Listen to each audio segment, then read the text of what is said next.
Hi, my name is Lauren. I enjoy reading and writing.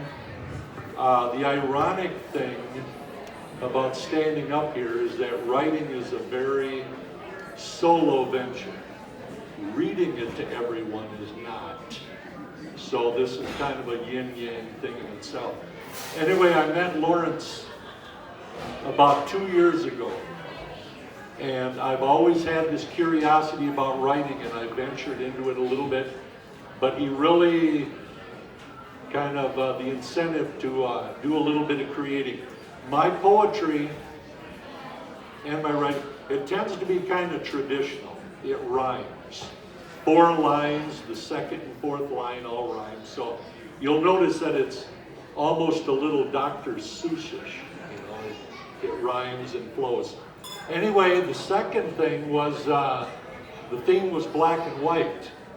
So I had to look through some things, and I actually did have to stretch the imagination a little bit, but the first one actually kind of flows.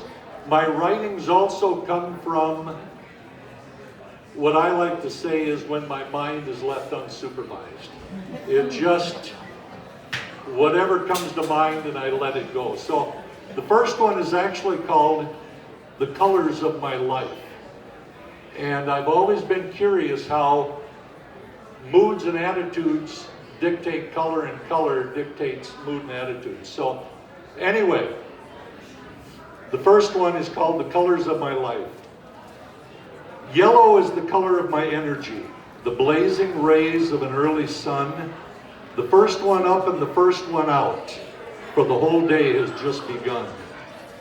Blue is the color of my deepest thoughts, the cloudless veil of a sunlit sky. I close my eyes to think and wonder, who, what, when, where, how, and why. Gray is the color of my sadness, like a child who has lost his toy. Sad feelings are a thief in the night, numb my hope and steal my joy. Red is the color of my rage and anger. A hawk would kill a peaceful dove. I would fight to the very death to defend who and what I love. Brown is the color of my nature. Peace and love are free to give. We are not alone on this planet. Let us learn to live and let live. Black is the color of my eternal loss. Gone forever, never to return. Of all the people, places, and things, nothing remains, but what have I learned? White is the color of my solitude. No one to praise, no one to atone. The whole world has gone silent. At this moment, I feel all alone. Green is the color of my life and living. Every single day, a brand new chance. Open the windows, open the doors. Sing a song, learn to dance. Would my life be more utopic? Could my mind even abide? If in one grand and glorious moment, all of my colors did collide.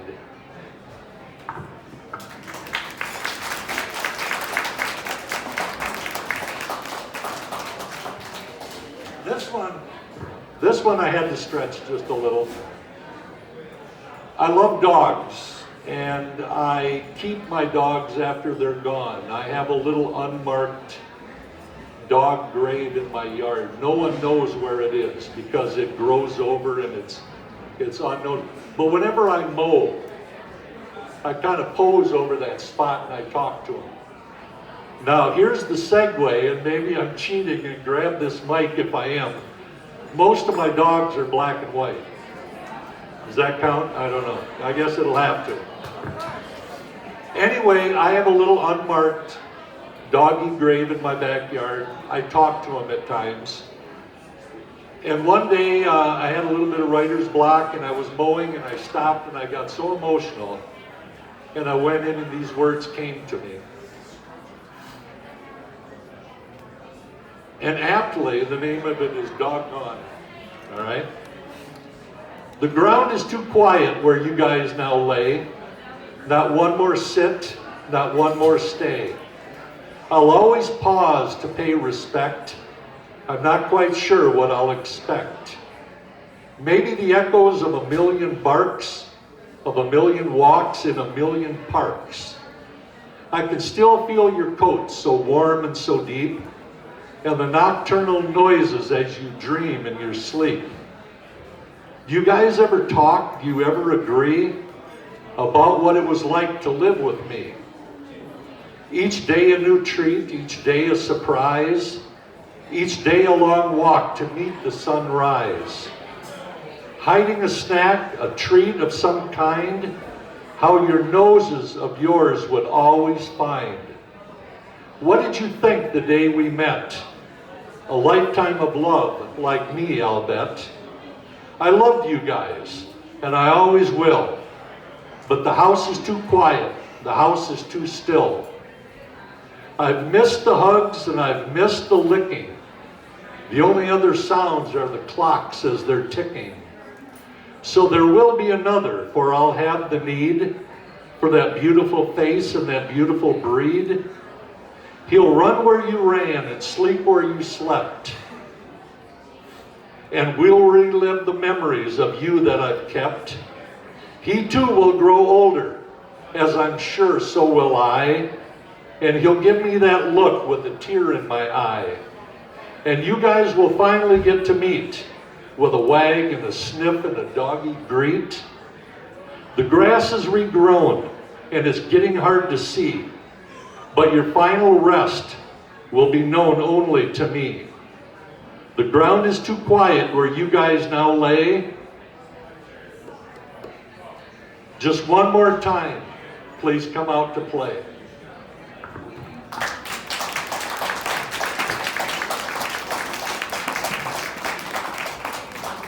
Last one, and I don't know if I'm going to be able to pull this one off. I don't know, but I need a sip of beverage.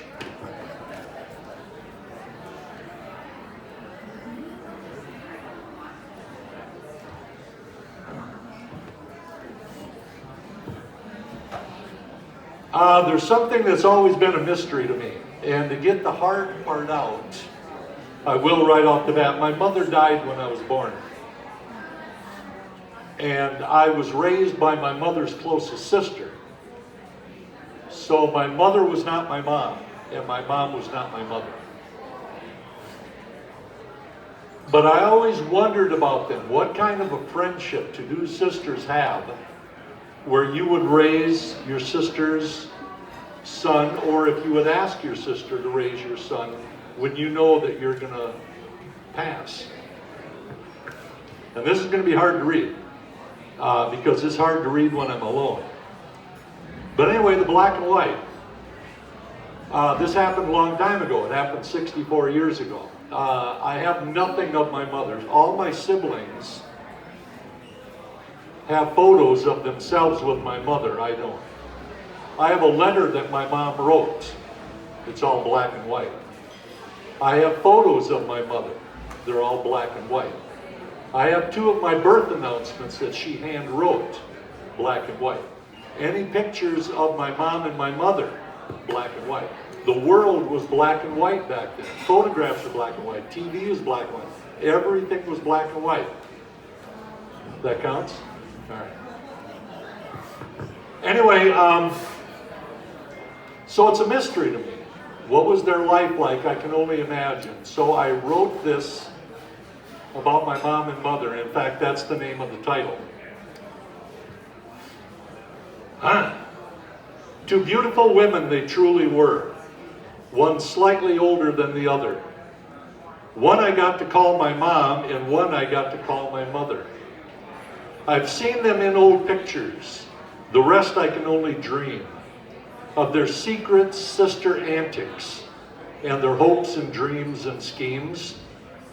Raised on the farm as sisters, best of friends, so I am told, identical in most every way, like cast from the very same mold. Of the siblings, they were 2 of 12, but like some secret omen, they were each other's confidants as they grew from girls to women.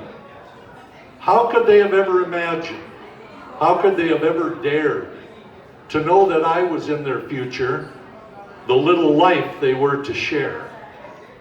Eventually men came around. Eventually good men came around and married them both away. I'm sure they laughed and hugged and cried on each other's wedding day. Soon the children did appear,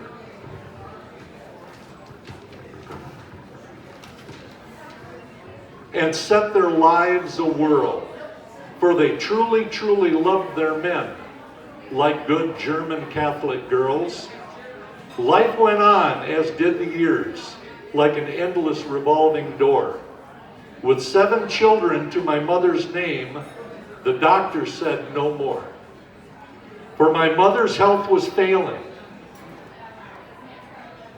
Fibrosis had set in.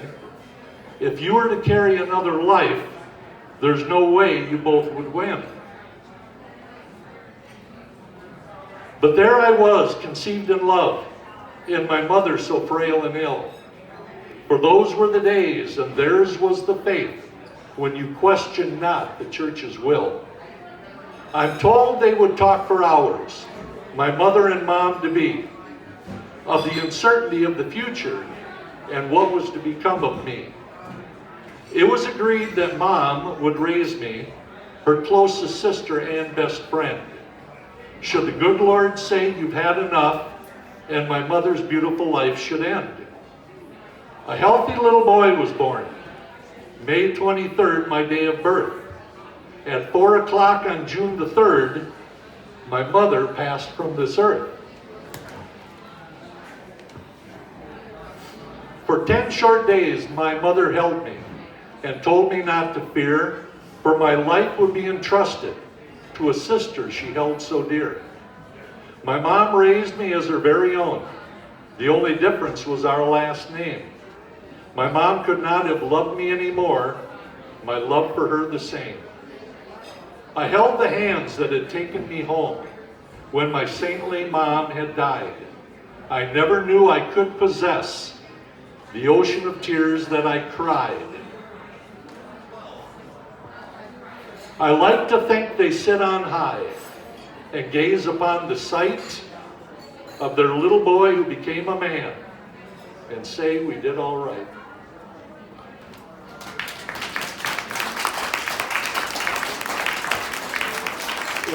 It's a lot easier to write than it is to read. It is a lot easier to write than it is to read. So, thank you. Thank you very much. Thank you very much, Lord. Well, it's really wonderful to hear